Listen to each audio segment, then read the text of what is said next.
नमस्कार। सृष्टि के आरंभ में सभी सनातन धर्म को मानने वाले थे। धीरे धीरे ये वेदों के मार्ग से भटकते रहे एवं अपने मत, पंथ या संप्रदाय बनाने लगे। यही लोग आगे चलकर वेदानुयायियों पर आक्रमण करने लगे एवं उन्हें अपने मत में सम्मिलित करने लगे, चाहे जबरन, चाहे ढकेले जाना या किन्हीं भी प्रकार से। कुछ लोग भिन्न भिन्न स्थानों पर अपने स्वार्थवश एक स्वयं का मत बना देते थे। कुछ ऐसे लोग भी हुए जिन्होंने शास्त्रों में प्रक्षेप किया, इससे जनता बिखर गई। इसी के कारण बाकी अन्य जो मत, पथ या संप्रदाय है वो उन्हें अपनी ओर खींचने लगे, जिससे जनता बिखर गई एवं अन्य मतों के लोग जनता को अपनी अपनी ओर खींचने लगे। इसी से मतांतरण की क्रिया को हम समझ सकते हैं। जिन लोगों ने प्रक्षेपित शास्त्रों को एक मत बना दिया था, अंधभक्त उनकी ओर खींचते चले गए एवं उनकी संख्या बढ़ते चली गई। आज भी हम इसका उदाहरण देख सकते हैं। जब भक्त आंख मूंद कर जाते हैं एवं उसकी भक्ति करते हैं जो वास्तविक में है ही नहीं। किसके कारण? लालसा के कारण कि वो हमें फलाना दे दे, वो हमें फलाना दे दे। यही कार्य आज चलता है। लोग अपने अपने मतों में लोगों को खींच रहे हैं, कहते हैं कि यहाँ आओ, हमारा ईश्वर तुमको ये देगा, तुम्हारा ईश्वर क्या ये दे सकता है? कोई दूसरा यही कहते हैं, उनके ईश्वर ये नहीं दे सकते, उनके ईश्वर ये नहीं दे सकते, हमारे ईश्वर आपको ये दे सकते हैं। अरे भाई, ईश्वर एक ही है, कोई उनके ईश्वर या मेरे ईश्वर ऐसा कुछ नहीं होता है।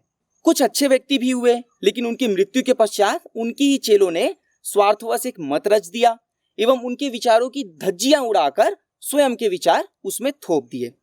कुछ लोग ये कहते हैं कि जितने मत होंगे उतने पथ होंगे। यह संभव नहीं है, क्योंकि एक लक्ष्य तक पहुंचने के लिए कई रास्ते तो हो सकते हैं, लेकिन सभी रास्ते उस एक लक्ष्य तक ही पहुंचाएं यह आवश्यक नहीं। क्योंकि मैं यदि आपसे ये कहूं कि इस पत्ते को खाकर आप ईश्वर तक पहुंच सकते हैं, यह भी एक रास्ता है, तो क्या यह सही होगा? अर्थात जितने मत होंगे उतने पथ नहीं हो सकते। धार्मिक पदों पर जो व्यक्ति आसीन है, उन्होंने अपना ही मत चला रखा है। कुछ संप्रदाय के लोगों ने चार माया जाल दिखाकर लोगों को अपनी ओर खींचना शुरू कर दिया। हम भ्रमित हुए बैठे हैं, कारण कि हम में ज्ञान की अभाव है। हम न इधर के होते हैं, हम न उधर के होते हैं। जीवन भर हम घूमते रहते हैं, पर हमें लगता है कि हम किसी संप्रदाय के पास जाकर सच्चे ईश्वर के पास पहुंच चुके हैं। पर ऐसा आवश्यक नहीं है, क्योंकि सभी लोग तो सही नहीं हो सकते, कोई एक ही सही होगा, क्योंकि पूर्ण सत्य अलग अलग नहीं हो सकते। इन संप्रदायों को मानने से पूर्व हमें सोचना बंद करना पड़ता है, जिसके कारण हम कुछ चीज जान नहीं पाते। वो जो बोलते हैं हम उन्हें ही सत्य मान बैठते हैं। एक समय हम उन पर इतना विश्वास करने लग जाते हैं कि कोई भी व्यक्ति यदि उक्त संप्रदाय के बारे में दो कटु शब्द बोले तो हम उससे लड़ने, मरने, मारने को आतुर हो जाते हैं।